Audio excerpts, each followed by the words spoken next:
嗨，大家好，我是坦平叔。今天是2025年11月20号。这一期我们继续聊聊俄罗斯入侵乌克兰，看一看乌克兰战场上也有什么变化。今天是俄罗斯侵略乌克兰的第1366天，也是乌军进入库尔斯克的第472天。前线总共发生151次战斗，其中40次在波克罗夫斯克方向，战线没有明显变化。乌克兰已经在波克罗夫斯克进行反攻，乌军在波克罗夫斯克方向对26.6平方公里的区域展开了敌军搜索和歼灭的行动，同时把波克罗夫斯克附近一条链接到谢利多维的公路切断，从而切断了俄军的重要后勤补给线。目前波克罗夫斯克城内大部分区域仍处于灰色地带，战况暂未出现重大变化。乌克兰进入冬季泥泞季节，坦克等大型装备容易陷入泥潭，即使配备反无人机装置的轻型全地形车也难以通行，这对俄军进攻不利，有助于乌军的防守。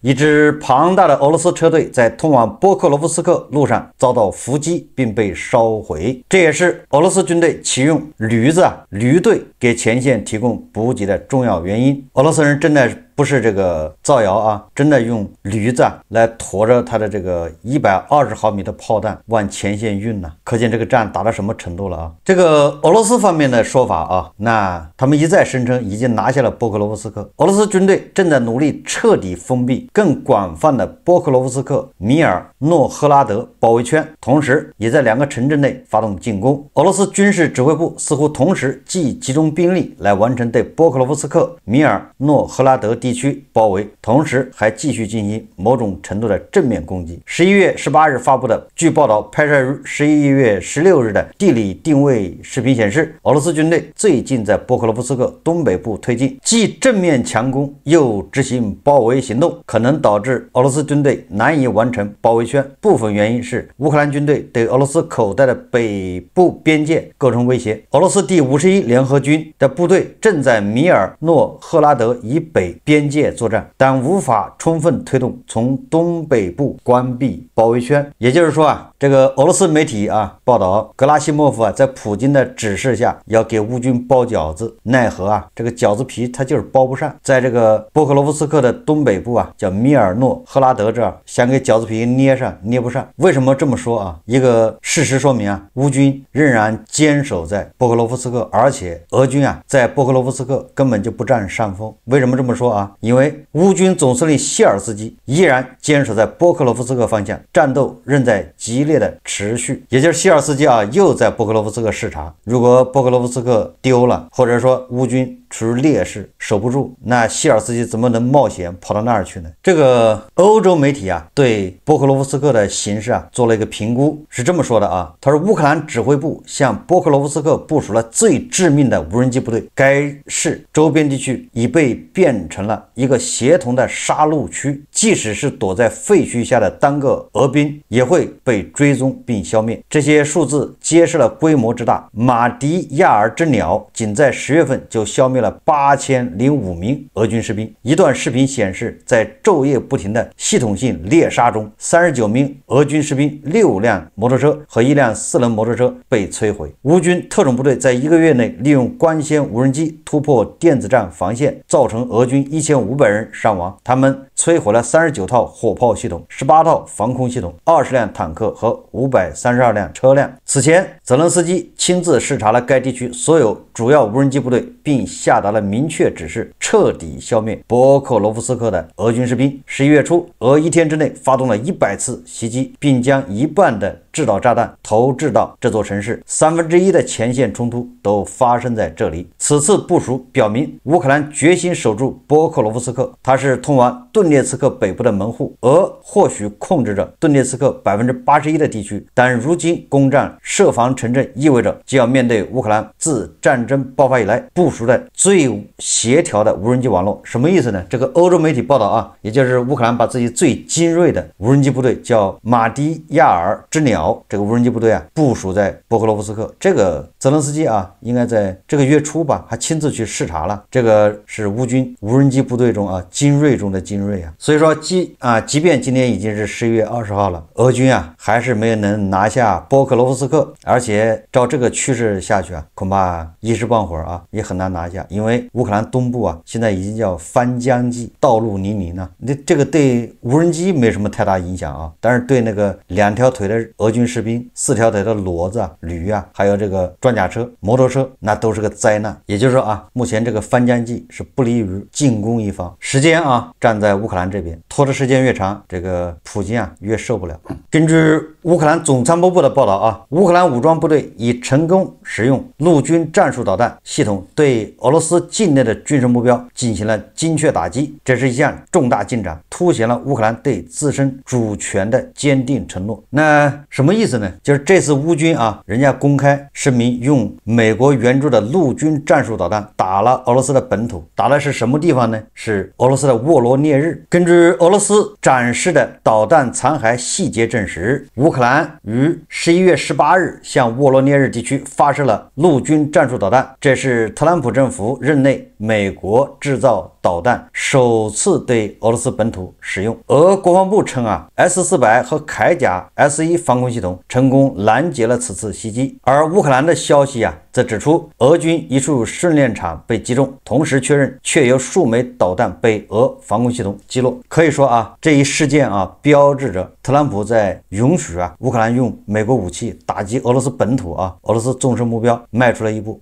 虽然这一步啊迈得有点晚啊，但是他好歹同意了。这个怎么说呢？对普京来说啊，伤害性不大，侮辱性极强，普京面子上挂不住啊。这一事件引发俄罗斯方面强烈震动，也使前线局势再次急剧升温。本次打击从美国特朗普总统上台以来就开始审批，经过了漫长的等待，前2天乌军才获准进行本次打击，这是美国媒体报道的啊。这个说明什么呢？是不是说明乌军啊每一次使用这个陆军战术导弹打击俄罗斯本土目标都要向特朗普申请由特朗普来一事一议啊特别批准？这个很有可能呢。俄罗斯的叫伊尔斯基炼油厂发生爆炸，该炼油厂经常成为乌克兰无人机的袭击目标。昨天夜里啊，又是火光冲天呢。该炼油厂啊遭到了乌军反复的轰炸。乌克兰开始直接打击顿涅茨克和卢甘斯克的热电厂。乌军对祖伊夫斯卡和旧别舍夫斯卡热电厂的打击，导致俄占领的伪顿涅茨克人民共和国地区约50万人陷入停电状态，也就是当地啊人口的65%处于停电状态。你说再加上没有汽油，没有这个柴油，这个寒冷的冬天怎么过啊？说目前应急机制已启动，该地区供暖、供水及关键公共服务均出现中断。开战之初啊，黄俄叫嚣的啊，大地为什么不炸乌克兰的水电设施，对吧？供暖、供气，连它的这个电信网络都给摧毁。然后说大地心善，不管大地是不是心善啊，总之现在俄罗斯人呢开始尝到这个滋味了。如黄俄所愿呢，这些黄俄出的损招啊，俄罗斯人先尝到。当然了，这个俄罗斯对乌克兰的打击啊，那也是在逐渐加强啊。俄罗斯人用470架攻击无人机和48枚弹道导弹及巡航导弹袭击了乌克兰，在特尔诺波尔至少有9人死亡，数十人受伤。哈尔科夫的能源、交通和民用基础设施受到破坏，数十人受伤。在利沃夫州，俄罗斯人袭击了关键基础设施和能源设施。这个跟乌克兰不一样啊，这俄罗斯人轰炸乌克兰那就是乱炸一气啊，而乌克兰人炸俄罗斯基本上很精准，炸中的都是炼油厂、发电厂。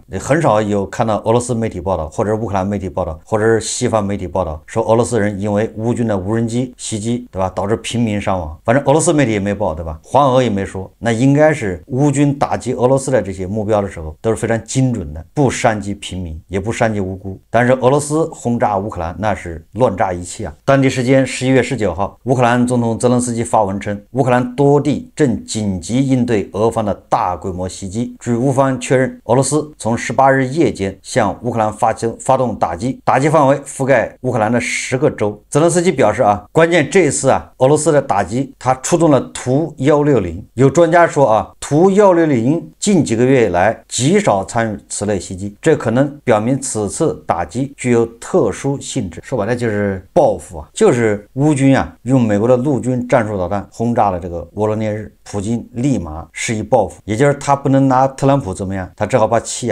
撒在这个乌克兰人身上。我们看看外交以及国际援助首先是瑞典国防部长琼森在柏林安全会议上表示，瑞典全国上下包括政界和民众都支持向乌克兰提供援助，其中包括军事援助，因为他们相信乌克兰的安全就是瑞典和欧洲的安全。琼森指出瑞典将乌克兰的命运视同自身的命运，支持乌克兰不仅被认为是正确的举动，也是对瑞典自身安全的一项明智投资。他强调支持乌克兰带来多方面益处。首先，乌克兰会分享其在实战环境中使用合作伙伴提供的武器平台和系统的详细信息，这些武器制造商对完善和开发最有效的平台至关重要，被视为一种投资回报。其次，合作伙伴也从乌克兰身上学到了如何更快、更高效、更优质的形式，这些经验通常需要多年甚至数十年才能积累。不过这个琼森也说近期支持乌克兰的军事负担正越来越多的落在少数国家肩上。他强调这一趋势必须改变。他特别提到德国是援助的领导者，并突出了瑞典的角色。两国均参与了电子战联盟。瑞典已向乌克兰发送了价值90亿欧元的军事装备，并在未来2年确保另外75亿欧元的资金，还重申了瑞典加强乌克兰防空力量的承诺，包括向乌克兰空军提供150架鹰式战斗机。琼森说瑞典议会所有8个政党均支持援助乌克兰，90%的民众希望维持或增加当前援助水平。他还表示，瑞典非常支持利用被冻结的俄罗斯资产。没什么好说的了瑞典相当于已经表态了，全力支持乌克兰，就战打到这份上。也就是瑞典，你说议会8个政党全部支持，90%民众支持。现在整个欧洲动摇的也就是不太坚定的就那么几个国家，反骨仔那就是匈牙利和斯洛伐克，然后摇摆的就是什么比利时还意大利这些都有摇摆还包括法国，虽然很坚定，但是也是蛇头鼠尾的还有一些小国。这个法国总统马克龙他说法国将在俄罗斯持续侵略的背景下坚定支持乌克兰。马克龙强调泽连斯基此访发生在冲突的重要而艰难时刻。自全面侵略开始以来，法国始终明确支持乌克兰，这不仅仅是道义责任，更是欧洲集体安全的重要责任。自俄罗斯发动全面侵略之初，法国就做出明确选择，毫不犹豫，持续不断支持乌克兰。马克龙指出俄罗斯以帝国主义和新殖民主义的本能为导向，主动选择战争，无视事实。这个法新社法国世界报等媒体报道说，当地时间11月18日，法国总统马克龙呼吁在科技领域推行欧洲优先的政策，以避免欧洲沦为美国或大国的附庸。他说的是科技领域也就是人工智能欧洲也要主动的迎头赶上，你不能让美国和大国这2个国家在那就他们俩人竞争这个说法也很有意思法国还是收心吧，帮乌克兰打败俄罗斯这个最重要，不要三心二意是吧？搞个什么志愿者联盟，到现在没整明白。人家朝鲜往俄罗斯派兵是一波又一波，对吧？炮弹是一批又一批，到现在的这个欧洲一个兵还没看见，有点过分我们再看看德国，这个德国的援助那也是实打实的首先是乌军已收到德国提供的4台叫天网防空系统。这个天网防空系统是德国莱茵金属公司研发的一款近程防空系统，是专门打这个无人机的，无人机克星现在4台天网防空系统已经送到了乌克兰。它这玩意就像那个叫什么密集阵也就是通过这个高速那个发射炮弹1分钟1000发，打成一个幕墙炮弹墙，4公里范围内形成密集的破片网，高效拦截小型低空目标，如无人机和巡航导导弹。这个天网系统啊，它有个好处是比用无人机去拦截无人机啊成本低得多。那所以说这玩意需要这个大量生产，它低成本。第二个呢，它弥补了乌克兰这个叫近程防空的一个空白，也就是前面对吧，你用爱国者拦，或者后面再用什么，再用这个瑞典提供的那些，挪威提供的吧，或者意大利提供的这防空系统，什么紫苑防空系统是吧？哎，那是中程的。那它现在近程呢，用德国的这个，正好三位一体。莱茵技术公司首席执行官阿明·帕波格确认，首辆基于豹一底盘的天空骑士35自行高炮将于下周交付乌克兰。这个又是打无人机的。该装备属于通过被冻结的俄罗斯资产收益资助的高价值合同项目，垫资方为某个未公开名称的欧盟国家，出钱的是这个欧盟国家，那个钱来源也是用冻结的俄罗斯的资产的收益。美国国务院批准乌克兰请求对爱国者防空系统的升级设备及相关技术服务，旨在提升其反导作战能力。这一消息由美国国防部下属的国防安全合作局11月18日对外公布，给乌克兰的这些爱国者导弹系统进行升级，提高作战效率。欧盟委员会主席冯德莱恩最新提案，他提议2026年到2027年各成员国把本国 GDP 的 0.16% 到 0.27% 划拨给乌克兰，合计每年约450亿欧元。这个冯德莱恩说干脆吧，大家按照各自的这个 GDP 捐款吧，不多0.16% 到 0.27%。乌克兰通过新海运路线从美国获得1亿立方米天然气，一家美国公司下属部门首次租用邮轮通过海运从美国向乌克兰运送天然气，以增加冬季来临的天然气进口量。在俄罗斯发动攻击并摧毁乌克兰大部分国内天然气生产设施的背景下，为增加天然气供应量，该公司正在拓展天然气贸易路线。周二表示其下属部门首次以船上交货条款，将约1亿立方米的天然气从路易斯安那州的出口码头运送到立陶宛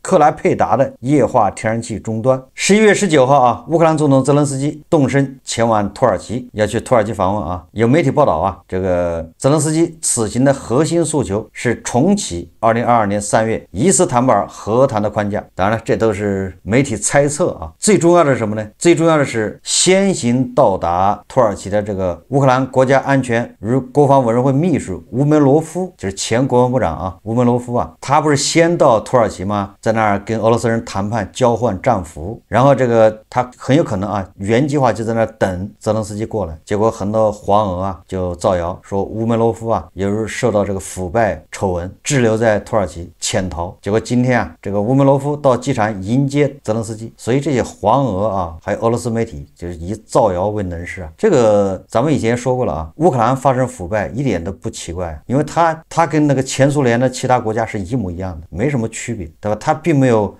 实现脱胎换骨对吧？1991年分家以后其实他们都差不多就乌鸦落在猪身上，谁也别笑话谁，就贪污腐败这一块那前苏联这个国家或者是俄式苏式这些国家不都一个样吗？难道谁比谁好一点吗？所以说乌克兰发生腐败非常正常，但是不能因为现在在抗击俄罗斯侵略你就不防腐败，对吧？纵容腐败这是不行的。因为这个首先第一个乌克兰加入欧盟，欧盟那是不容许腐败的，对吧？你腐败你就加入不了。你看匈牙利，对吧？就这个欧盟动不动卡他，说他有腐败，所以给他的钱不给。这第一个乌克兰要加入欧盟，这第一道关，那你不能有腐败行为，你有一个完善的防腐败机制。第二个呢，乌克兰人，对吧？包括欧盟、欧洲这些人帮助乌克兰抗击俄罗斯侵略，包括乌克兰人反抗俄罗斯侵略，难道就想得到一个贪污腐败的政府吗？如果政府贪污腐败，那就是把俄罗斯打赢了又能怎么样，对吧？那和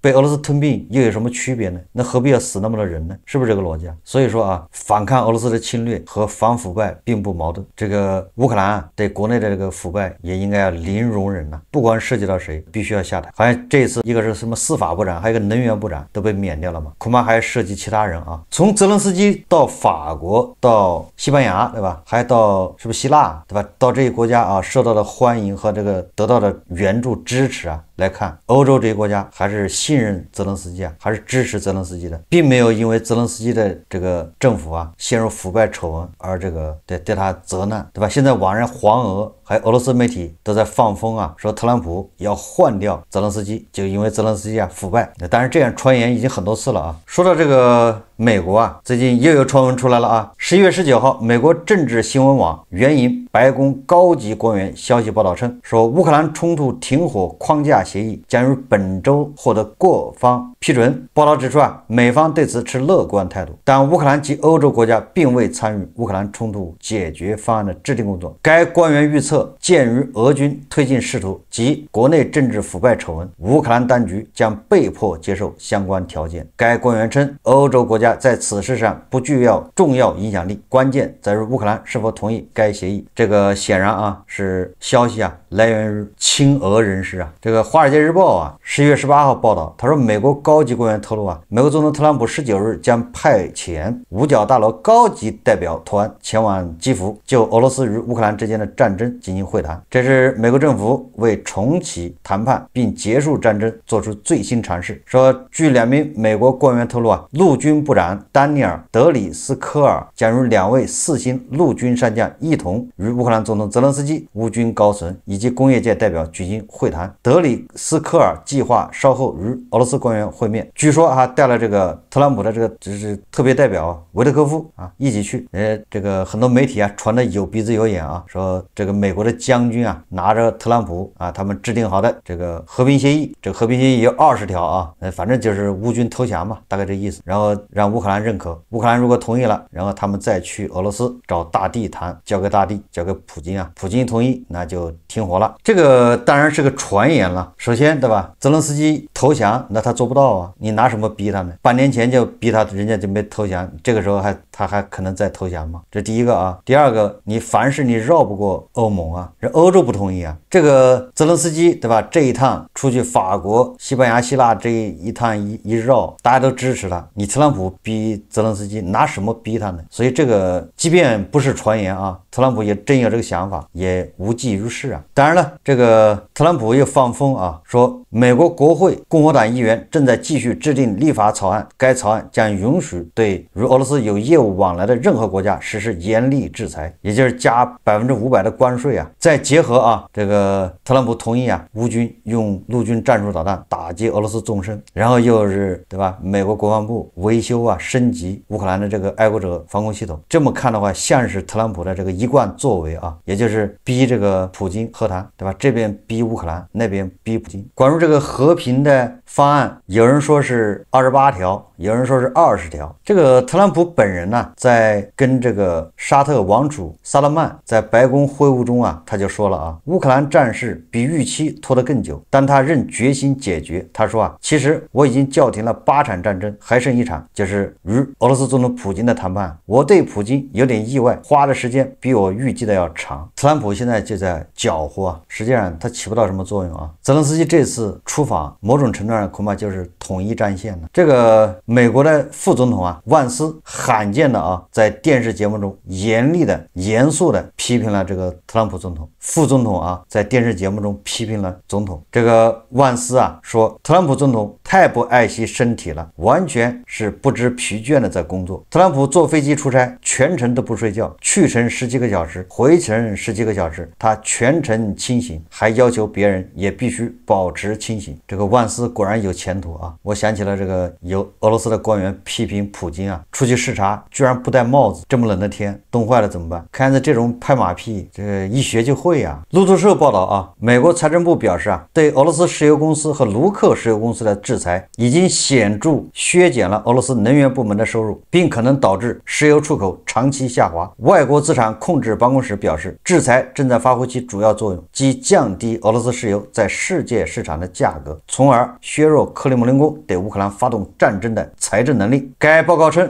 制裁规定与俄罗斯石油公司和卢克石油公司合作的企业必须在11月21日前停止合作，违法者可能会被切断美元为基础的金融系统的链接。这个导致什么呢？因为这个明天啊11月21号就截止，所以说有很多这个俄罗斯的专门石油的船呢，这个影子船队啊，在海上现在进退两难，他们都是开往印度啊，要赶赶在21号之前赶到，如果赶不到呢，功亏一篑；赶到了，或许印度还要，所以他们开足马力啊。但是有的船据说啊，算了算日子，估计21号之前赶到够呛，索性在海上飘荡，等着下一个买家赶出价的。这个制裁啊，确实对俄罗斯造成了一定的影响。截至11月16号，俄罗斯海运原油出口量4周平均水平降至336万桶每天，创8月以来新低。周度出口总收入萎缩至12亿美元，为2023年4月以来最低水平。所以看俄罗斯啊还能坚持多长时间？再看看特朗普搅局啊，欧洲和乌克兰怎么破局？好，这期节目啊我们就聊到这里，感谢大家